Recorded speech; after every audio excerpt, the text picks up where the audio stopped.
Happy New Year, Relatable family. We're back. Well, motherhood makes you happy. That's what the data says.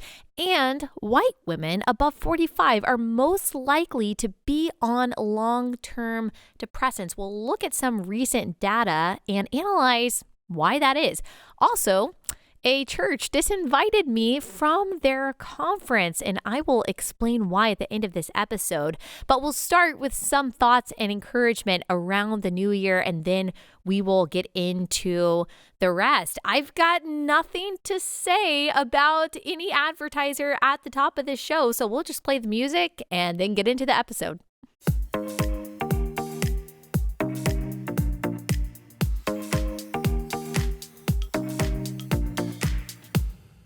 Hey guys, welcome to Relatable. Happy Monday, January 9th, 2023. This is our first new show of the year. I'm so excited to be back. It's always really hard being away and not being able to talk about all of the things that I want to talk about. I know we did have some new episodes come out over the past few weeks, but we had pre-recorded those. So my team and I could take a nice long break, and that's exactly what we did. It was some much needed rest and reprieve from the craziness of the world. I really wasn't online that much. I didn't even really use that as an outlet to talk about the things going on.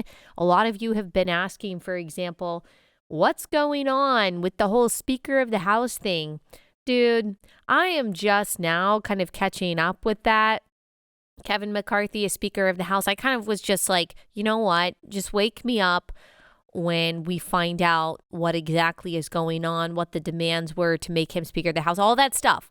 I just wasn't in the mood to wade into the complexities and the chaos of that. But now we're here, and this show, as ever, is going to help you make sense of the chaos and the craziness of the world. That's what Relatable is about. That's what you guys love about Relatable. I did have a lot of time over the past few weeks talking to so many of you who love Relatable and who, by the grace of God, have been influenced and impacted and whose minds and hearts have changed because of what God has done through Relatable. And so that is just reinvigorating and re-inspiring for me to make sure that we are a place of, yes, relatability, of course, as I am navigating with you all of the craziness in the world, but also a place, hopefully, of clarity. Now, today, I am not going to get into the Speaker of the House thing. We will be talking politics this week and some of the news stories, but I kind of just want to reorient us and give us some perspective for the start of the new year, at least starting out in this episode. I had some thoughts about New Year's resolutions the other day. There's some discourse. I don't know if you have seen this, heard this within the kind of Christian online world about New Year's resolutions. Should Christians be making New Year's resolutions? Is that really what we should be focusing on? Should we be making these fitness goals at the start of the year, professional goals? Should we have a list of potential successes, accomplishments that we want to reach? Or should we just be resting in God's sovereignty, His goodness, and simply commit by His grace to pursuing Him and glorifying Him in all that we do? And it's kind of presented sometimes as a binary, as what I think is a false choice between making goals and making resolutions and simply resting in the Lord and being content in Him, what He's done for you, and being sanctified by the Holy Spirit. I don't think that there's anything wrong. This is my opinion, so take that as it is. I don't think there's anything wrong with setting goals and making resolutions. I know that people say there's nothing magical about January 1st, and that's true. It is just as any other day. It is a day that the Lord has made. We are to rejoice and be glad in it, just like any other day. We are to simply do the next right thing in faith with excellence and for the glory of God. All you have to do today, as Elizabeth Elliot says or said, and as I take comfort in often, all you have to do today is the will of God. And that is simply the next right thing in faith with excellence and for the glory of God. So all of that is true, that a new year isn't any different than the last year. And yet, I think that God made humans to need that turn of the calendar, that change in the year, that fresh start. I think we inherently long for, crave, and even need the change that comes with dawn, that comes with days, that comes with weeks, that comes with seasons, that comes with holidays, that comes with the new year. Even if there is no magic and all of the ideas about the new year giving you some kind of fresh opportunity or a little bit superstitious, I do think God created us to need renewal, to need rejuvenation, and to need change. One of the most demoralizing parts of COVID was the monotony that came with being locked inside, not being able to enjoy the things that we enjoy around the holidays, around summertime, or the ceremonies that came with graduation and prom and all of that. We look forward to those things because I think that God actually created us to need them. Like we need those mile markers. Sometimes we need those things to look forward to. And monotony and sameness really has a way of discouraging us. Like think about the employee in a dead-end job, the cubicled guy that doesn't see any light at the end of the tunnel, doesn't see any kind of new opportunity on the horizon, how he just kind of gets dejected and loses not only a sense of purpose, but just a sense of self and his place in the world. Or think about the animals in Narnia, how they were stuck in this perpetual winter without any hope of Christmas. That kind of monotony, that kind of sameness really has a way at harming us. It has a way at discouraging us. So I think that God knows that we need something new. So I think it's okay if we look at a new year or a new month or a Monday with renewed hope. To say, you know what, this is the day that I'm going to make a different commitment. This is the start of something new for me. That doesn't mean there's magic or superstition behind it. That doesn't mean that there's any guarantee that you're going to be able to reach your goals. It doesn't mean that we make those goals idols. But I do think it's okay for us to kind of tap into the nature that we have as human beings to need change. But here's the other thing, is that human beings also need security. We also need stability. We also do need routine. And we also do need some sameness. I mean, you see this especially with kids. Kids need that kind of predictability. When you throw their lives into constant instability, when they're going from home to home, from place to place, from caregiver to caregiver, and they don't have anything that they can expect the next day, they don't have any kind of person that they can really rely on, that's called trauma. And that negatively impacts them for the rest of their life. And that's also, I know I talked about the monotony with COVID, but the chaos of the immorality of this world that is constantly undulating and in some ways completely unpredictable, that also has a negative impact. I think not just on our kids, but on us too. Human beings do not deal well, rather, with anarchy. Like we need some kind of order. We don't do well with disorder.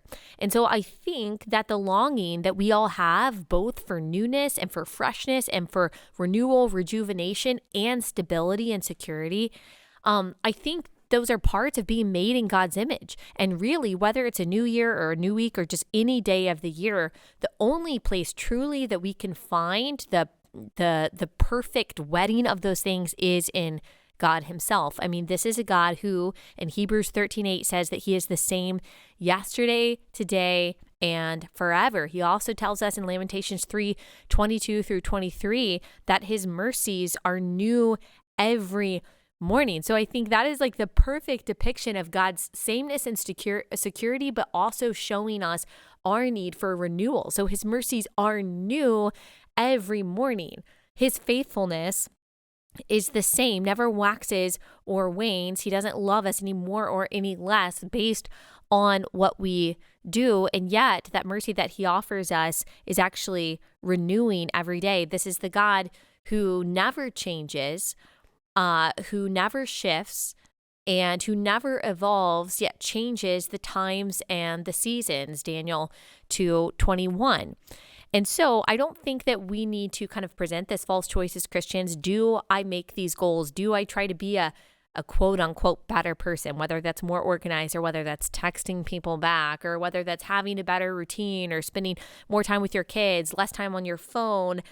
And on the other hand, simply just resting in the security and the sovereignty and the stability of the Lord. We do both of those things because that's how God created us, all for the glory of God, knowing that ultimately God is in control and that our goals don't make or break us. But I do think it's totally okay to use this opportunity to have new goals. I do. I have some goals this year, not very many, but I have a few goals. One of them, as I talked about a couple weeks ago, to get better at responding to people.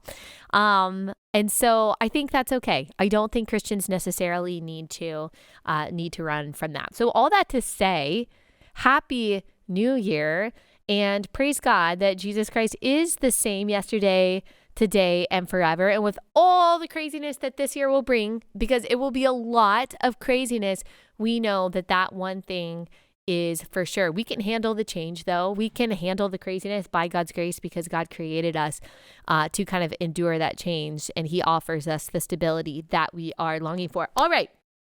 Now, I've got a sponsor to read. Also, I didn't even mention if you're watching this, I know I said I was going to be on a different temporary set today, but I'm not. I'm on this set.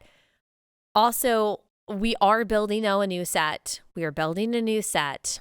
Isn't that exciting? I know the set is great. I love this set. The set is like super cute and very us, but we're going to have an even cooler set. It's going to be like even more casual. The biggest thing I'm excited about is we're going to have some lighting changes that we've been talking about for a long time, which is going to be awesome. And you guys are going to love it. But I think tomorrow we are going to be on a temporary set that is not very like relatable brand, but that's okay. We got to wait until the other set is like built and good to go, and then we'll be back on that. Also, if you're watching this, I am wearing my UGA t-shirt. I'm sorry, all you TCU fans out there. I'm sure there's a lot of TCU fans out there, but as we're recording this, it's before the national championship game tonight, UGA, TCU. I'm from DFW area, but I've lived in Georgia, and my husband went to UGA. I went to little old Furman. I don't think anyone is worried about the threat that the Paladins pose to any football team out there. Sorry. So I am a UGA fan because of my husband. So I am rooting for the Dogs tonight. Go Dogs. I think a lot of people are rooting for TCU because I think TCU is the underdog, but just remember that UGA did not win a national championship for like 40 years before last year, and so they can still be considered the underdog even as they are the top dog, as it were. And make sure that you tune in tonight to Twitter and Instagram. I will be giving what is always extremely insightful football commentary. And by extremely insightful, I mean I will give commentary as someone who knows absolutely nothing about football, but who wants to be there to support my husband. And so make sure to tune into that. All right. Speaking of things I'm wearing, I'm usually wearing Carly Jean Los Angeles. This UGA UGA shirt is not Carly Jean Los Angeles. But I will probably be wearing them for the rest of the week because it's pretty much the only thing I wear. Carly Jean Los Angeles, capsule clothing company based in LA. Carly Jean started this company in 2004. She just wanted to simplify women's wardrobes and give them versatile, comfortable, beautiful, high quality things to wear that they can feel good about wearing in every season of life. She's a Christian. She's pro-life. She shares our values. So I feel really good about getting my clothes from there. Also, a lot of their clothes, like their entire basics line, is made in the US, which is awesome. That's really, really hard to find. I absolutely love their clothes. You guys are always asking what my Carly Jean Los Angeles code is, so make sure you write this down. It's carlyjeanlosangeles.com. Use promo code AllieB for 20% off, excluding final sale items, always free shipping over $100. carlyjeanlosangeles.com, promo code AllieB. carlyjeanlosangeles.com, promo code AllieB.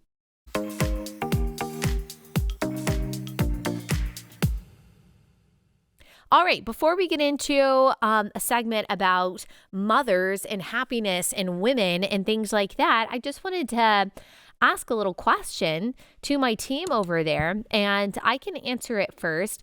This is my question, and all of you listening and watching, you can answer it too. What was the best thing that you ate over Christmas/New Year break? I will say, I think that my favorite thing, it's really difficult. It's really tough. It's really tough. But I think that my favorite thing was probably my aunt makes something called, it's either, there's some tension in our family about what it's called, chocolate delight or Mississippi mud. And it's like a graham cracker crust and then chocolate and then like a whipped cream thing on top.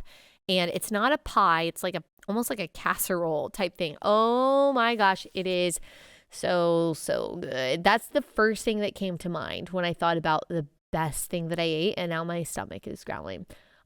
Brie, what was the best thing that you ate over your break? Okay, so my mom makes breakfast casserole on Christmas morning, and it's like really simple. It's like you put potatoes at the bottom, and then that sounds so good. Already, that's all you need. Just potatoes. You got me. You put like tater tots or hash browns at the bottom. And then you like fill it with egg, like scrambled egg mixture, and then you put bacon on top, and then you put cheese on top, and it all kind of melts together and it comes out as a casserole, and it's so good. And we have it every year, but only on Christmas, so we like build up the hype. That sounds amazing. Have you ever tried to make it yourself? No, I mean I could, but I save it for Christmas, and she just makes it. So. It's a treat. Oh, that sounds so good. Yeah. Kayla?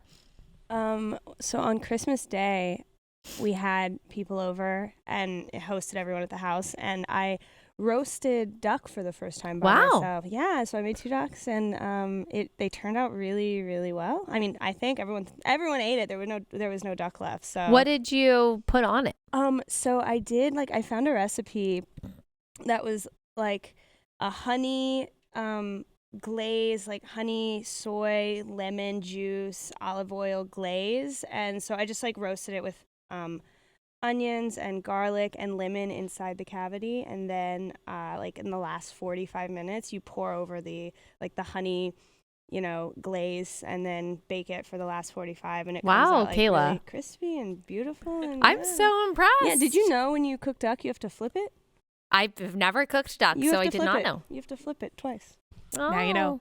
Wow, okay, good to know. That sounds good. Dylan? My mom makes cinnamon rolls every Christmas Day, so that was far and away the best thing I ate. Is it from scratch, or does she have a special recipe? No, they're just store-bought ones, but they're still the best thing. Oh, okay. Gotcha. Sounds good. All right. I just wanted to hear from you guys on that. I'm obsessed with food, and none of my resolutions this year have to do with eating any differently than I do, because I just love food too much. I love food too much. All right. Let's get into this next segment about this story that I saw tweeted by Brad Wilcox. Brad Wilcox is the professor and director of the National Marriage Project at the University of Virginia. I've done an episode with him before about this family diversity theory that he just completely debunks. The family diversity theory says that no matter what people make up your family, as long as the kid feels loved, then they're totally fine. The data does not show that that's true. Kids thrive most in with their mother and their father. So go back and listen to that episode with him. So he's tweeting a lot of different statistics and studies and stories about marriage and the impact of marriage and the impact of the formation of the family on society. And he wrote this article in The Atlantic with Wendy Wang called The Married Mom Advantage. And I thought that this article and its findings were so interesting because it bucks against everything that we hear about motherhood these days. We've talked a lot about toxic mommy culture, moms complaining about kids, which I'll talk a little bit more about in a second. But the findings that they summarize in this article are completely opposed to that. They actually show that motherhood multiplies joy and satisfaction in women a great deal. So they start out talking about kind of the toxic mommy culture that we referred to in this article. They say, Judging by its press since COVID began, you might think that married motherhood is a pathway to misery and immiseration. Married heterosexual motherhood in America, especially in the past 2 years, is a game no one wins, wrote Amy Shern in one of many New York Times op-eds about the difficulties of marriage in the time of COVID. Moms are not okay. Pandemic triples anxiety and depression symptoms in new mothers, read a headline in Forbes. Bloomberg went so far as to suggest that family life was a financial dead end for women. In an article headlined, "Women who stay single and don't have kids are getting richer." So, toxic mommy culture. For those of you who don't know, I wrote about this in my book, You're Not Enough, and that's okay, Escaping the Toxic Culture of Self-Love. It is a culture of negativity surrounding motherhood, especially by mothers referring to kids as brats and burdens, or even worse. It's different from just honestly and transparently talking about the struggles and the difficulties of motherhood. I think that can be very good, but this is really depicting yourself as a constant victim of motherhood, complaining about kids, especially as a joke, just to get a laugh. They'll say, "Oh my gosh, I'm just kidding around. Learn to lighten up," or whatever. But really, they are denigrating their children publicly for the affirmation of strangers. So on social media for likes, that is part of what toxic mommy culture is. But so are some of the headlines that they are listing here. They go on to say, as tough as motherhood was during COVID, mothers were both happier and more financially secure than childless women during the pandemic. This gap existed before COVID, but it continued during the worst days of the pandemic and has remained since then. This phenomenon is especially noteworthy because moms and parents more generally used to be less happy than childless adults as recently as the 2000s. That's interesting. That is an interesting change. That doesn't really surprise me that much. I do think our society has become more isolated, more individualized, and lonelier than it was 20 plus years ago. And so our sense of community is just not as strong as it was decades ago. And so the people that have kind of built-in community with children, with husbands, with family are going to feel happier probably than the people who feel like they're just wading through the world by themselves. In 2020, they go on to say 69% of mothers ages 18 to 55 were completely or somewhat satisfied with their life, compared to 61% of childless women at the same age. I also appreciate that they are using the word childless. I've heard the word child free a lot recently to try to really, I don't know, paint parenthood as something that is a trap or something that you need to be liberated from. They say women saw their happiness dip from 2019 to 2020 as COVID set in, but this dip was more acute among childless women, according to the survey. Challenging as they were to care for while many schools were closed, kids seem to have brought a sense of direction, connection, and joy to the average mother's life during the pandemic, at a time when so many other social ties were cut off. So that kind of speaks to what I was saying. As other social ties are cut off, the ones that are built in can be really helpful and joy-inducing. They say, and despite all the media coverage discounting or minimizing the importance of marriage during COVID, mothers with partners were generally happier. In 2020, 75% of married mothers were somewhat or completely satisfied with their lives, versus 58% of their unmarried peers. They also say that class plays a big role here. Unmarried moms are more likely to be poor. If you're poor, you're more likely to be unhappy. That's what the data says. Unhappy because they're poor, unhappy because they're statistically, again, according to this data, lonelier. There's little support system there, and so all of that can contribute to discontentment. They say, they conclude this way, which I think is really poignant. If the data tell us anything, it's that, at least for most American women, the pathway to happiness runs through married motherhood, not away from it. The pathway to happiness, statistically, runs through married motherhood, not away from it. Wow. That is the opposite of what we hear from the secular world.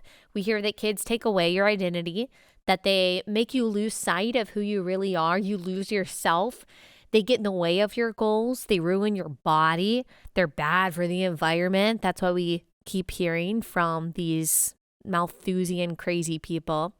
We hear that the key to fulfillment is to just focus on you. Just travel, just work really hard, just have sex with whoever, do everything you want to do completely child-free, and then try to satisfy that natural drive that you have for nurturing in your pets and your plants. And it's a lie. It's a lie that this is going to be, that is going to be the exclusive or the best path to happiness. I'm not saying that you cannot have happiness outside of motherhood. Of course, I know that there's a lot of you out there who want to be mothers and you're not yet. You can't yet. You just haven't been given that opportunity yet. So don't hear me say that there is no happiness outside of motherhood. But I am trying to combat this secular cultural narrative that motherhood diminishes happiness. That's a lie. Yes, motherhood is hard. Yes, your body changes. Yes, your schedule is completely thrown for a loop. You're tired. You sleep a lot less. You've got a lot more responsibility, a lot more people, and a lot more things to think about. You are changed and stretched in ways that you would never have chosen for yourself. You would have never done those things voluntarily before kids. But here's the thing, and here's why I think happiness is maybe, I don't know, ironically in some ways intertwined with all of those things, because human beings were not actually made. We were not built for ease and self-service. We were not made to just travel and sip lattes and binge Netflix. We might enjoy those things. They might feel good, but we don't actually function well long-term on them. Like just like your body might feel nice in the moment sitting on the couch. Your muscles weren't actually just made to sit on the couch all day. They were made to move. They were made to stretch. They were made to lift heavy things and to endure a degree of pain that builds strength. That is actually what they are for. And if your body is not used and stretched and strengthened, your muscles atrophy. They deteriorate. They become unusable. And I think that's what happens to humans in general, the human spirit, if you want to call it that. Like when we are not stretched and pulled and challenged and made to carry weight heavier than we previously thought that we could, it is what we are for. We were actually made to work and to work hard. Like think in the Genesis creation account, even before the fall, before sin entered the world, Adam is placed in the garden by God to what? To work and to keep it. Hard work is not a result of the fall. It is not a consequence of sin. It is actually a part of God's perfect plan. And motherhood is work. And work that God has ordained is good. And we know that this is work that God has ordained because also before the fall, God tells Adam and Eve to be fruitful and multiply. So children are a gift. We don't have a right to them. We don't have a guarantee that God will give them to us. They are not necessary to glorify God, to be a Christian, or to be a fulfilled woman. Because married or not, mother or not, our satisfaction can only ever be multiplied by children and our husband. But our source of joy, the author and initiator of it, is always Christ, who loves us unconditionally, no matter what, no matter how many children we have, no matter our marital status. But the point is that children, contrary to what the world says, they are not burdens. They are not deterrents to our happiness. They are purposeful gifts with the capacity to multiply our joy and our fulfillment. And once again, the data proves what God has always already said is true. Isn't that amazing how it works out like that? It's almost like the creator of the universe knows what he's talking about. All right, let me take a pause before I read another study having to do with the happiness of women that I think is interesting for us to analyze and assess from a biblical perspective, and tell you about ExpressVPN. So ExpressVPN is the VPN I use to protect my privacy, to protect my identity online, on my phone, on my tablet, on my computer. I've got ExpressVPN as an app running in the background to make sure that my location and that my information, that my identity is anonymized. ExpressVPN creates a secure encrypted tunnel between your device and the internet, so hackers on your same network, can't see your internet activity. And plus, like, all of these free email services, they are selling your information to the highest bidder. That's why you get the service for free. Well, ExpressVPN is protecting your identity and your location and your information while you are on the web and using some of those services. You can get an extra 3 months free of ExpressVPN if you go to expressvpn.com/Allie. That's expressvpn.com/Allie for an extra 3 months free. expressvpn.com/Allie.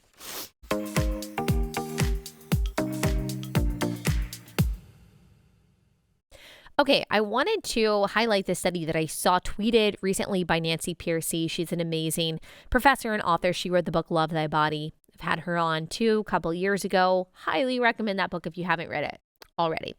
So she tweeted this study, which as it turns out is actually from 2018, and it's from a New York Times article. And if you're listening to this, I'll explain it. Demographics of long-term antidepressants. Older white women account for 58% of adults who have used antidepressants for at least 5 years. So white women over the age of 45 take the lion's share of the people who take antidepressants for a long period of time. Second is white men over the age of 45, and then it's younger adults, and then under that it's minority women 45 plus, and then under that is minority men 45 plus. But man, there are millions, and this was actually the latest year that they have is 2014. So I would guess that that's probably a lot higher. It's like millions and millions of white women taking these long-term antidepressants, far more than white men, younger adults, any other demographic. White women over the age of 45, millions and millions of them taking antidepressants long-term. And I just wonder, I thought about for a little bit, like, what is the reason for this discrepancy? I mean, we could analyze why all different kinds of people take antidepressants, and I think the reasons are multifaceted and they can change obviously from person to person. But if we are just to look in general at this, and here's my amateur assessment, all right? My assessment is that the older white, liberal, childless woman, or older white, liberal mother who has come to resent motherhood, is the least likely to be happy. Doesn't mean that they're all unhappy. I'm not saying that. It certainly doesn't mean that other kinds of women are not also unhappy. I mean, there are plenty of young conservative mothers who also may be on antidepressants. So I'm not saying that. But in my assessment, the reason for this discrepancy, why it is so high among this demographic, is probably that a lot of these women are childless, or they resent their station, or they're liberal. And I think that there are a lot of reasons why this particular group is the least happy. There are lots of reasons, but I wonder if at least one of them is the kind of messages that are shoved in white women's faces constantly, in particular the liberal white woman, that breeds discontentment. So on the one hand, you're a Karen. You're suffering from internalized white supremacy that you will never, no matter how many Robin DiAngelo books you read, can be sanctified from.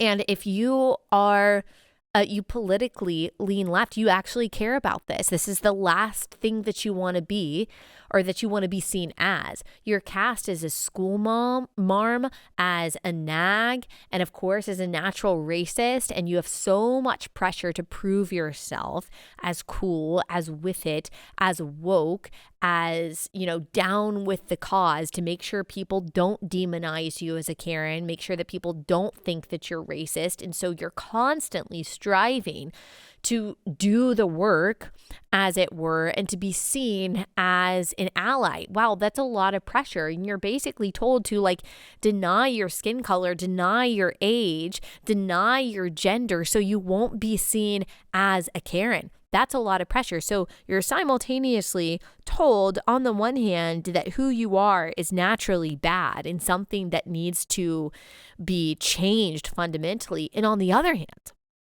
you are the target demographic for people like Glennon Doyle and Brene Brown and Rachel Hollis, who are constantly telling you that actually deep inside you is a perfect goddess that can be unleashed if you just love yourself enough, if you just go to enough therapy, if you work through enough trauma and read enough of their books. And really, there's no such thing as sin, and all shame that you might feel is bad, and your fulfillment and your happiness is all found deep inside you. You're perfect the way you are. You just have to realize that, and you'll finally find all the things that you're looking for. Opposing messages. You're inherently racist, and you're actually perfect. Of course, neither of these things are true, which is why they lead to such poor and sad and discontent outcomes, in my opinion. And they're certainly not biblical, because you're not perfect. So you're a sinner. That much is true. You are a sinner, and you do need a savior, but also you're not automatically racist just because you're white. The work that needs to be done isn't anti-racist work, which is based on lies, actually, which we've talked about many times, nor is it just loving yourself, but is rather the sanctification that can only be found through Christ and his word. And in order to be justified, to then be sanctified, you can actually do nothing, because the faith that you need for that salvation is a gift of grace, as we read in Ephesians 2:8-10. You want to know the truth about who you are, your identity, and the problems that you face and the work that needs to be done, read Ephesians 2:8-10. Do not read Robin DiAngelo or Ibram X. Kendi or Brene Brown or Rachel Hollis, because they're sending you opposing messages. Sometimes the same people are sending opposing messages that send you on this hamster wheel of exhaustion and discontentment. And yes, I think anxiety, depression, because no matter what, you never really know who you are and why you're here. I mean, this demographic, the white woman above the age of 45, they are the prime target of these toxic, untrue, contradictory messages, in addition to the increased loneliness, the purposelessness that comes with aging in general, with children moving out of the house if they are moms, with not feeling beautiful or valuable or needed anymore. So all of that in any kind of person can cause kind of like a loss of identity and happiness. But then I also wonder, not just about the messages that we just talked about, but also about like how much romance novels and trashy TV induce discontentment in this demographic. I want to do a whole episode on trashy romance novels and how I think that they can lead to adultery and depression and anxiety and all kinds of marriage problems. But anyway, if you want joy, which we all do, we're going to have to go outside of ourselves. Like, we are not going to find the things that we're looking for. We're not going to find the solutions to our problems in the same place where our problems lie, which is inside of ourselves. So if inside yourself you find insufficiency, inadequacy, depression, anxiety, you're not going to find the solution to those things in the same place where your problems lie. You're going to have to go outside of yourself. You're going to have to find your identity and your purpose, which all humans since the beginning of time have wanted to find, have longed to find. And these things are only found in the God who made you. So he is the source of that purpose, of that identity. And as we said at the beginning, isn't it great that he never changes, that his mercies are new every morning? What is more joy-inducing than that? And may God give us the grace to believe that no matter what your demographic, your marital status, or your motherhood status is. All right, just a couple more quick things to talk about. Let me go ahead and tell you about our last sponsor for the day, and that is Birch Gold. All right, we're facing inflation. There's a lot of instability in this world. We know that. We don't know what the future of our finances are because we have no idea what this administration is up to. It seems like every policy they put in place just makes things worse. and it makes prices go up. We see our savings dwindling, but we want to make sure that our savings are secure as possible. And that is what Birch Gold does. They make it easy to convert an IRA or 401k into an IRA in precious metals. And here's what you need to do if you want to learn more about that. Text the word Allie to 989-898 to claim your free info kit on gold. With almost 20 years experience converting IRAs and 401ks into precious metals, IRAs, Birch Gold can help you protect yourself with gold today by texting Allie to the number 989-898. It's a great way to just make sure that your savings are secure. Allie to 989-898.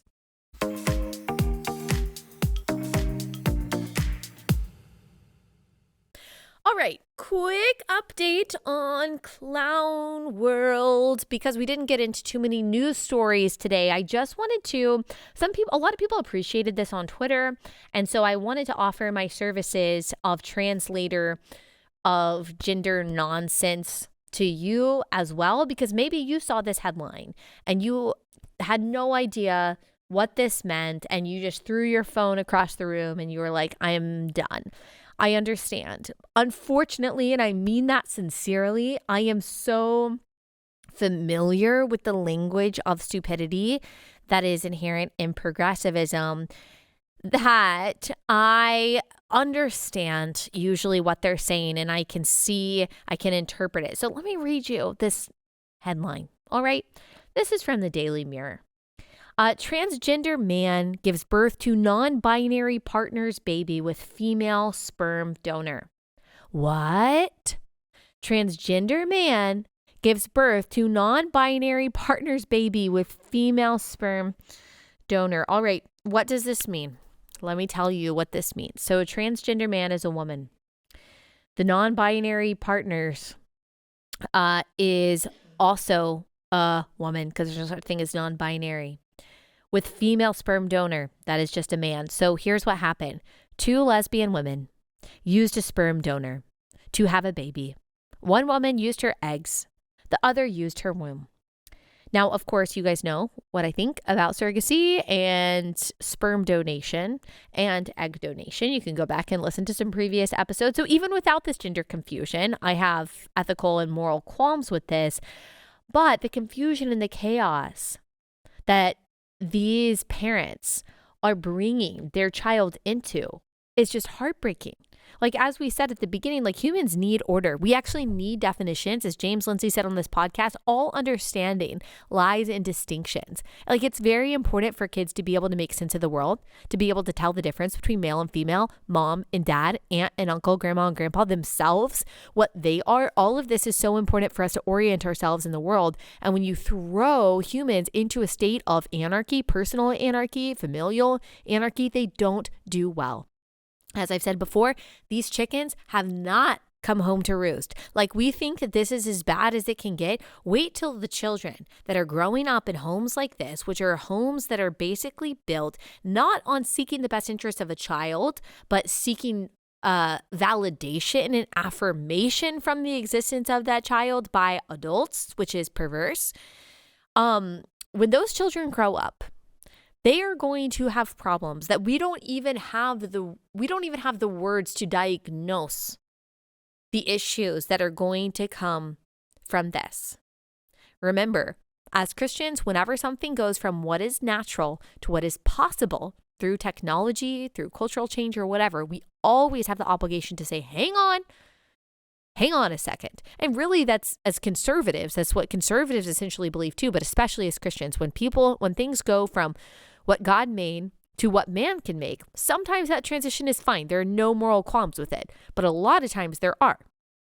And we need to ask ourselves, okay, what is the impact of this? We know what the impact is going to be. Brad Wilcox, as I said, has done the family diversity theory debunking for a very long time. No, kids don't just need parents, 3, 5, 2 parents that love them. They need a mom and a dad.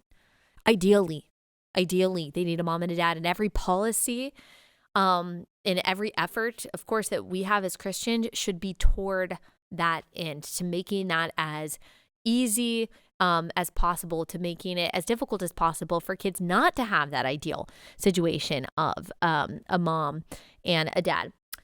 All right. Just wanted to give a little update on Clown World. We have to continue to be a beacon of clarity and of courage, not playing the pronoun game, not sacrificing truth to accommodate people's feelings, because that's really the most loving thing we can do. All right. I just wanted to end this in a little quick announcement to end this episode. And I've thought about like how I am going to say this in a way that is simply getting my point across without throwing anyone under the bus or causing any kind of like drama or anything like that. But I feel like it's important to talk about because I know some of you were excited to see me here. So there is a church, and I think I just won't say the name of the church because I don't want there to be any like calls from the audience to this church or like complaints. I don't want to get in the way of what can be like of good things that can still come from this conference and that will come from this conference. So there's a church conference in Lexington, Kentucky that is happening in February. And a few of you have sent me a message saying, you attend this church or you heard that I was going to be here speaking and that you were excited about this. And I just wanted to let you know that I will no longer be there. And it's not because I flaked out. It's not because I canceled, but I actually had my invitation rescinded, which has never happened before. I've never been invited to speak anywhere, whether it's a church or a political event, and then got my invitation rescinded. And I had been invited to this church event since 2021, which is pretty far in advance for someone to book me at an event. It's typically six months or something like that, sometimes even less, but this is a long time. So we've been planning for this and excited for this and all of that. There were some other great women who were going to be speaking there. And then we heard right before Christmas that they're actually rescinding my invitation. This is, as I said, a church conference. I speak at a lot of these kind of conferences. I know I talk a lot about politics, but churches will invite me to come in to speak to women to talk about the importance of what biblical justice versus social justice looks like, or the meology that we see from the Rachel Hollises versus the real self-denying theology that we see in scripture. So I talk about lots of different things, sometimes politics, sometimes not, when it comes to these groups. Talk to a lot of pro-life organizations that aren't really political about the importance of defending children inside the womb. So anyway, I speak to a lot of these different kinds of groups, but unfortunately, this church decided a few weeks ago that the satire that I do is not something that they want, I guess, represented at the church. And the words used were that it was a distraction, that the satire videos that I do making fun of the Democrats and some of the ridiculous agenda items that they have, that it was a distraction from the purpose of the conference, or I don't know, the message of the gospel, even though I've been doing those since 2017. Apparently this was just too much at this point.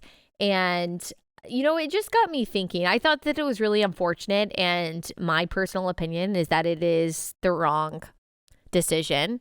And I think satire is a really important tool when done well to highlight points that can't be highlighted through literalism.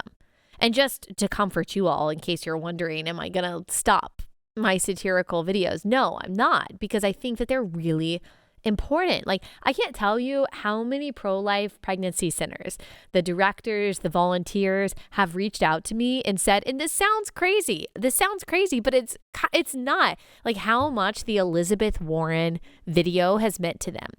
Because in that video, where, I was making fun of Elizabeth Warren, but more so I was highlighting the amazing work that pregnancy centers do, that they felt that, okay, someone else gets it. Like, someone else is on our side. Like, someone is willing to take shots at this powerful politician who is threatening to shut down pro-life pregnancy centers and is simultaneously highlighting the love and amazing service that we do in a way that is different than me just visiting a pregnancy center and saying, hey, this is what pregnancy centers do. It makes a different and even a better and more effective point. And these are not necessarily like Republican women reaching out to me. These are just women saying, yes, we do this work, and thanks for highlighting that in a way that made us laugh and made us be able to kind of like make fun of Elizabeth Warren too, instead of being so scared of her. And I'm like, yes and amen. Because look, and I don't say this in like a braggadocious way. I say this in like a very grateful way. There's not very many people that do satire. There's not very many people that can. And we like have a lot of creative people here. And sometimes like our satire videos are better than others. That's just how it goes. But I honestly believe that it is a tool that God has given us to make important points, to convey them in a way that is even more effective than me just telling you, hey, XYZ. Like when I'm making fun of the Democratic Party and the things, I'm literally making fun of evil. Of evil. I am trying to show people in a way that I hope is convincing, because it kind of makes you laugh, that, hey, changing a child's gender or trying to is evil. It's evil. Abortion is evil. It is hypocritical. These immigration policies, they are evil. And I've told you that a million times, straight-faced and literally. So let me try to do it in a way that makes you laugh. And we've been doing that since 2017, 2018, and that's not going to stop. Now, it is every church's and organization's right to decide, kind of what they want to represent and what is a distraction and what is not. Like it's just like a bummer to me that, okay, making light of these legitimately, objectively, not even politically, but biblically evil things for the purpose of convincing people that they're evil. Like that's the thing that's too much. Like that's the thing, that's the distraction. That's just a bummer. But, that's okay. I understand that I am kind of like in this intersection that we are at this show, like sometimes too political for those who just consider themselves in the religious camp. And we are too religious, too theological for those in the political camp. I understand us talking about the gospel the way that we do, us talking about the difference between gospels and false gospels is really hard for people a lot of times on the right who are just like, let's just focus on the politics and the culture wars and not talk about any of that stuff. And then talking about the policies and the policy positions and the politicians and the parties and the differences between the two and like what is evil and what is not when it comes to politics is really uncomfortable for a lot of Christians. But here I stand, I can do no other. And I will fail a million times in how I do it. Sometimes I am too harsh. Sometimes I'm too sarcastic. Sometimes how I choose to explain something is not effective and I thought it was going to be. And I've made mistakes and we talk about those on here. But all that to say, like, I'm thankful for all of you who are in this difficult intersection with me, you're trying to navigate it all. You're trying to navigate the chaos and the craziness of this world with a little bit of humor and with as much grace as you possibly can and with a whole lot of truth. And we're doing it imperfectly, but we're trying, which is why this show is called Relatable. And I know the show isn't for everyone. It's not. But it is for thousands and thousands of you out there. And I know I'm biased, but I think that I've got the best and smartest and most fun audience in the world in this sometimes very difficult combination and intersection in space of culture, politics, and theology. But we're here. We're here and we're going to stay here. And 2023 is going to be an amazingly eventful year. That I am sure of. There's one thing that we can guarantee is that things are not going to be boring. And we've got a lot of fun plans for this year. So thanks for sticking with us. Share the show with your friends. Like, I would love your friends who you think would like Relatable. Or maybe you don't know if they would agree with me yet. Maybe they're Christian friends that you haven't quite convinced to care about this stuff, but they eventually will. I love that person. We bring them in and then we make them care about all this craziness. Share this, leave a 5-star review if you would like to, wherever you listen. Subscribe on YouTube if you haven't already, and we will see you back here tomorrow.